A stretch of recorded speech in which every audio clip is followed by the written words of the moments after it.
राष्ट्रपति Donald Trump ने गुरुवार को कहा कि वो अगले साल भारत आ सकते हैं। उन्होंने बताया कि प्रधानमंत्री मोदी के साथ में उनकी बातचीत बहुत ही अच्छी चल रही है और दोनों देशों के बीच में व्यापार समझौते पर चर्चा आगे बढ़ रही है। व्हाइट हाउस के ओवल ऑफिस में मीडिया से बातचीत में ट्रंप ने एक बार फिर पीएम मोदी को अपना अच्छा दोस्त और अच्छा इंसान बताया। ट्रंप ने कहा कि हम बात करते रहते हैं।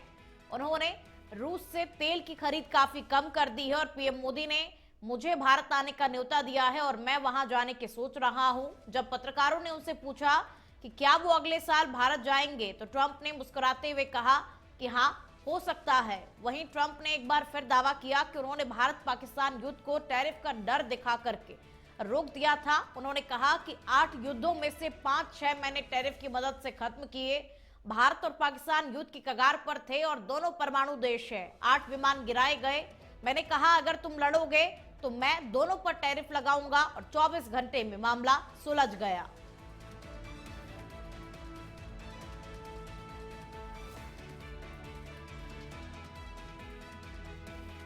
राष्ट्रगीत वंदे मातरम के आज शुक्रवार को 150 साल पूरे हो गए हैं। इस मौके पर प्रधानमंत्री नरेंद्र मोदी ने आज नई दिल्ली के इंदिरा गांधी इंडोर स्टेडियम में वंदे मातरम के साल भर चलने वाले स्मरण समारोह का उद्घाटन किया। प्रधानमंत्री मोदी ने प्रतीक के तौर पर एक डाक टिकट और सिक्का भी जारी किया। साथ ही उन्होंने एक वेबसाइट भी लॉन्च की। पीएम ने वंदे मातरम के सामूहिक गायन कार्यक्रम में भी भाग लिया। उन्होंने कार्यक्रम को संबोधित करते हुए कहा कि राष्ट्रगीत वंदे मातरम आत्मविश्वास से भर देता है और ये मां भारती की आराधना है। वंदे मातरम भारत की आजादी का उद्घोष था के दौर में प्रासंगिक है और इसकी पहली पंक्ति में सुजलाम सुफलाम मलज्जे शीतलाम शशत श्यामलाम मातरम प्रकृति के दिव्य वरदान से सुशोभित हमारी मातृभूमि को नमन करती है। और वहीं मोदी ने कहा कि वंदे मातरम एक शब्द, एक मंत्र, एक ऊर्जा, एक संकल्प है और वंदे मातरम हमें इतिहास में ले जाता है। यह हमारे भविष्य को नया हौसला देता है और ऐसा कोई संकल्प नहीं जिसकी सिद्धि ना हो सके, ऐसा कोई लक्ष्य नहीं जो हम भारतवासी पा ना सके।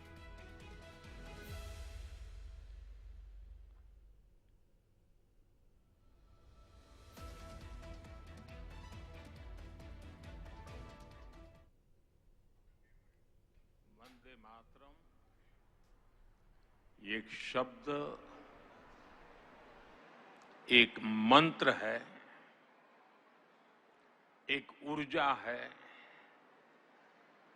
एक स्वप्न है, एक संकल्प है।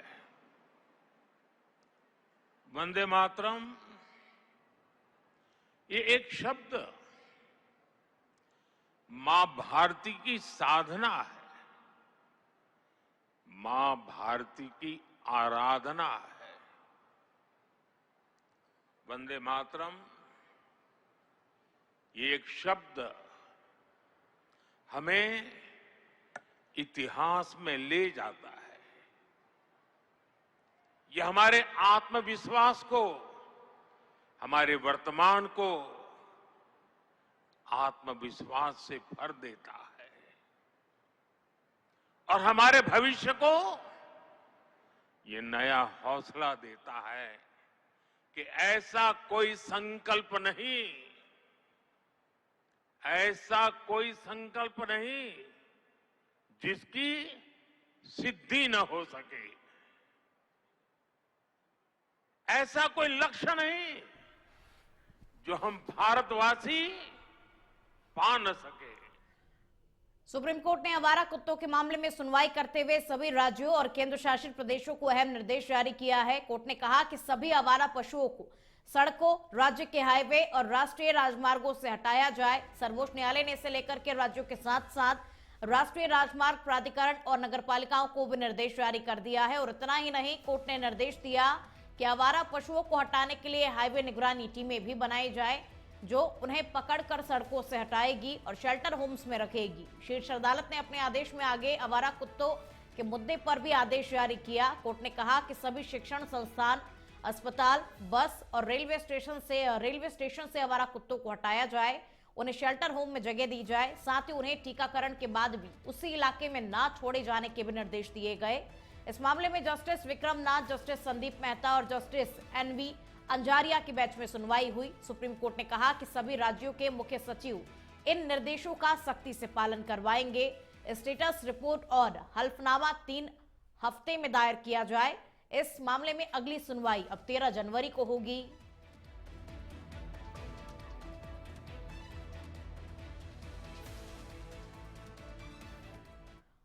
वंदे मातरम के 150 वर्ष पूर्ण होने पर जयपुर के एसएमएस स्टेडियम में राज्य स्तरीय कार्यक्रम का आयोजन किया गया। कार्यक्रम का उद्घाटन सीएम मुझलाल शर्मा ने किया।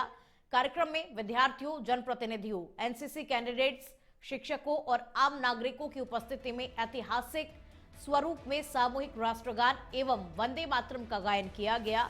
इस दौरान स्कूल, पुलिस एवं आर्मी बैंड ने प्रस्तुतियां भी दी। मुख्यमंत्री मुझलाल शर्मा ने कार्यक्रम को संबोधित करते हुए कहा कि वंदे मातरम केवल शब्दों का संग्रह नहीं बल्कि भारत की आत्मा का स्वर है, जिसने गुलामी की बेड़ियों में जकड़े देशवासियों के हृदय में आजादी की ज्वाला प्रज्वलित की थी। मुख्यमंत्री ने बताया कि 1875 में बंकिम चंद्र चट्टोपाध्याय ने आनंद मठ उपन्यास में यह गीत लिखा था, जो उस समय भारत की जागृत चेतना का प्रतीक बन गया।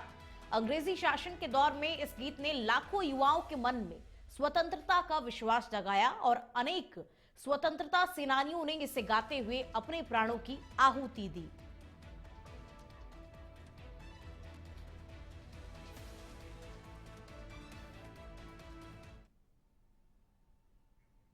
वंदे मातरम हमारी चेतना, राष्ट्र अखंडता एवं एकता का सूत्र है। भाइयों बहनों, आपने देखा है केंद्र की मोदी सरकार ने 1 अक्टूबर को वंदे मातरम के 150वें वर्ष के राष्ट्रव्यापी समारोह की स्वीकृति देकर एक ऐतिहासिक निर्णय लिया है। यह समारोह एक उत्सव नहीं बल्कि एक राष्ट्रीय आंदोलन है, जिसका उद्देश्य है हमारे नागरिकों को, विशेषकर हमारी युवा पीढ़ी और विद्यार्थियों को इस गीत की मूल भावना से जोड़ना। आज राजस्थान भाजपा का ये प्रदेश स्तरीय कार्यक्रम इस श्रृंखला की एक महत्वपूर्ण कड़ी है। हमारा राजस्थान जो वीरों की भूमि है, शहीदों की धरती है, यहाँ वंदे मातरम की गूंज हर घर, हर गली में व्याप्त है। राजस्थान की धरती ने हमेशा देशभक्ति की अद्भुत मिसाल पेश की है। महाराणा प्रताप से लेकर रानी पद्मिनी तक, वीर दुर्गादास राठौर से लेकर स्वतंत्र संग्राम के अनगिनत शहीदों तक इस धरा ने त्याग और बलिदान की अमर कहानियां लिखी हैं। टोंक जिले के निवाई क्षेत्र से राहत भरी खबर आपको बता दें, जहां लंबे समय से दहशत फैलाने वाला पैंथर आखिरकार पकड़ लिया गया। गांव बस्सी में लगाए गए पिंजरे में पैंथर फंसते ही ग्रामीणों में खुशी की लहर दौड़ गई और वन विभाग की टीम लगातार पैंथर की निगरानी कर रही थी। ग्रामीणों की सूचना पर यह सफलता मिली। पैंथर के पकड़े जाने से निवाई और आसपास के गांवों में अब लोगों ने चैन की सांस ली है और फिलहाल वन विभाग पैंथर को सुरक्षित स्थान पर शिफ्ट करने की तैयारी कर रहा है।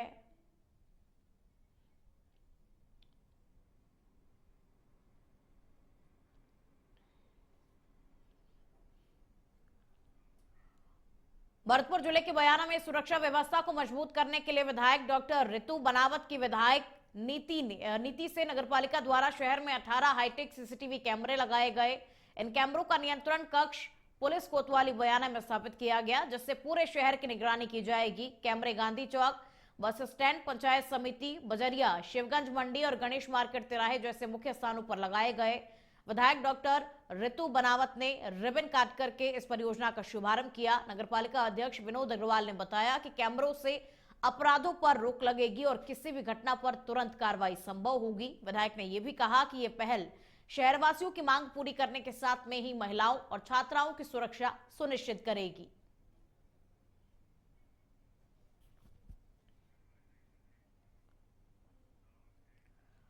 और अब खबर करौली से है, जहां सड़क सुरक्षा अभियान के तहत पुलिस अधीक्षक लोकेश सोनवाल के निर्देशन में जिले भर में बाल वाहिनी वाहनों की सघन चेकिंग की गई। पुलिस टीमों ने स्कूल बसों, वैन और अन्य वाहनों की जांच कर उनके कागजात, फिटनेस, चालकों के licence, seat belt, fire safety उपकरण और विद्यार्थियों की सुरक्षा व्यवस्था की बारीकी से पड़ताल की। एसपी सोनवाल ने बताया कि इस अभियान का उद्देश्य बच्चों की सुरक्षा सुनिश्चित करना, स्कूल वाहनों में यातायात नियमों का पालन करवाना, नियम तोड़ने वाले चालकों पर चालान की कार्रवाई की गई और स्कूल प्रबंधन को सुधार के निर्देश भी दिए गए।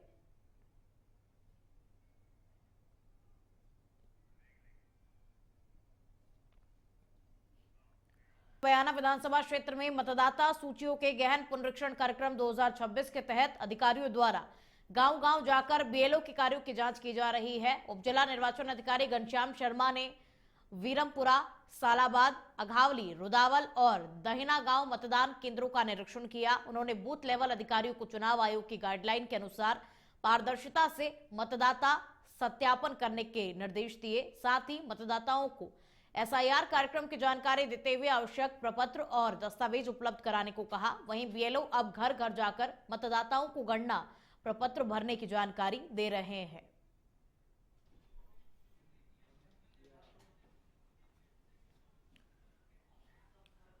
और अब खबर जयपुर से है, जहां वंदे मातरम के 150वीं वर्षगांठ पर एसएमएस स्टेडियम में आयोजित कार्यक्रम के दौरान एक छात्रा के बेहोश होने से अफरा तफरी मच गई। जानकारी के अनुसार बगरू शिक्षक प्रशिक्षण महाविद्यालय की छात्रा सोनल गुजर कार्यक्रम में शामिल होने के लिए आई थी और तभी स्टेडियम गेट के पास में अचानक से बेहोश होकर के गिर पड़ी। मौके पर मौजूद लोगों और कॉलेज स्टाफ ने तुरंत उसे भारतीय जनता पार्टी जयपुर शहर अध्यक्ष की गाड़ी से अस्पताल पहुंचाया, जहां डॉक्टरों ने उसकी हालत स्थिर बताई। घटना के बाद में छात्राओं में चिंता का माहौल देखा गया। कॉलेज प्रशासन ने बताया कि छात्रा को प्राथमिक उपचार दे दिया गया और उसकी स्थिति अब खतरे से बाहर है। मामले की सूचना स्थानीय पुलिस और शिक्षा विभाग को भी दी गई है।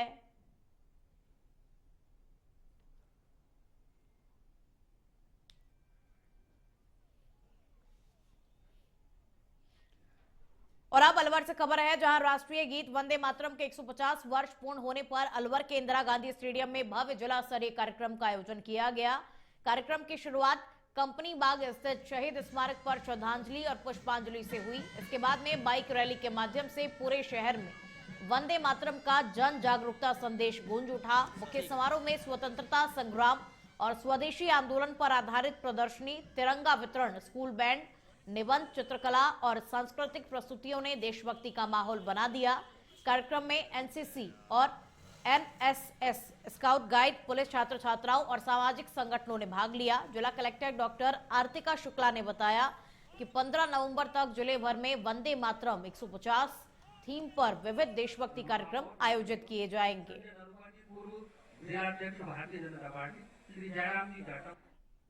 आज जो हमारा राष्ट्रगीत वंदे मातरम है, उसकी 150वीं जयंती के उपलक्ष्य में जिले में शहीद स्मारक पे सबसे पहले श्रद्धांजलि दी गई। उसके बाद एक पुलिस द्वारा बाइक रैली का इनॉग्रेशन किया गया और उसके उपरांत हमने यहाँ जिला स्तरीय एक बड़ा कार्यक्रम किया। पूरे प्रदेश में केवल 9 जिलों में आज ये कार्यक्रम हुआ है। संभाग मुख्यालय और अलवर को भी उसमें जोड़ा गया। इसमें ज्यादा से ज्यादा बच्चों की, वीरांगनाओं की, महिलाओं की और देशभक्ति से जुड़े लोगों की हमने आमंत्रित किया था और सभी को यहाँ देख के आज अच्छा लगा। राष्ट्रगीत वंदे मातरम के 150 वर्ष पूर्ण होने के अवसर पर ये जिला स्तरीय कार्यक्रम का आयोजन आज अलवर के इंदिरा गांधी स्टेडियम में किया गया है। आज के इस कार्यक्रम में वंदे मातरम गीत का इतिहास, उसकी अमर कथा, स्कूली विद्यार्थियों द्वारा संगीत और नृत्य के कार्यक्रम आयोजित किए गए। इसके पूर्व जो है शहीद स्मारक पर शहीदों को पुष्पांजलि अर्पित कर एक बाइक रैली की रवानगी की गई, जिसमें पुलिस के जो जवान हैं और महिला पुलिस जवान हैं उन सभी ने भाग लिया। और अब खबर राजनांदगांव से है, जहां उपराष्ट्रपति सीपी राधाकृष्णन राजनांदगांव पहुंचे, जहां उन्होंने लखपति दीदी सम्मान समारोह में हिस्सा लिया। उद्यांचल सेवा नेत्र चिकित्सालय का उद्घाटन भी किया। इस दौरान उन्होंने महतारी वंदन योजना की 21वीं किश्त के रूप में प्रदेश की 69 लाख से अधिक महिला हितग्राहियों को 646 करोड़ रुपए की राशि डीबीटी के माध्यम से जारी की। साथ ही लखपति दीदी योजना के तहत 7,658 हितग्राहियों को 76 लाख रुपए की पहली किश्त की अंतरिम जारी की गई। और कार्यक्रम में मुख्यमंत्री विष्णुदेव साय और पूर्व मुख्यमंत्री डॉक्टर रमन सिंह भी मौजूद रहे। मुख्यमंत्री ने कहा कि प्रदेश में अब तक 39,000 से अधिक महिलाएं लखपति दीदी बन चुकी हैं, जबकि राष्ट्रपति ने कहा कि कभी पिछड़ा माना जाने वाला छत्तीसगढ़ अब विकास, बिजली और आत्मनिर्भरता में देश के लिए मिसाल बन गया है।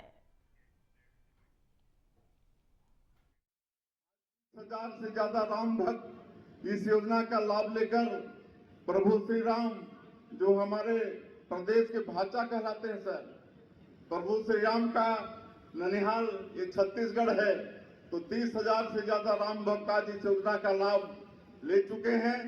यहाँ पर प्रदेश में लखपति दीदी बनाने का लक्ष्य 7,82,000 है, जिसके अगेंस्ट में आज हम लोग 4,93,000 लखपति दीदी बना चुके हैं और आने वाले समय में 14,77,000 लखपति दीदी बनाने के लिए उनका चिन्हांकन भी कर चुके हैं। When Jadis was a born baby, myself, Raman Singh ji, our Governor Sahab, all voted on the instruction of our Atal Bihari Vajpayee to create Chhattisgarh, Jharkhand and Uttarakhand. आज यहाँ पे जो प्रमुख कार्यक्रम हमारी लखपति बहनों के सम्मेलन का काम, ये निश्चित रूप से कि छत्तीसगढ़ की आर्थिक स्थिति को आगे बढ़ाने की दिशा में एक महत्वपूर्ण कदम है। बहनें स्वयं अपने कौशल उन्नयन करके अपने साधन से अपने घर परिवार को समाज को चलाने की ताकत रखती है और उनका समूह लगातार इस काम को कर रहा है।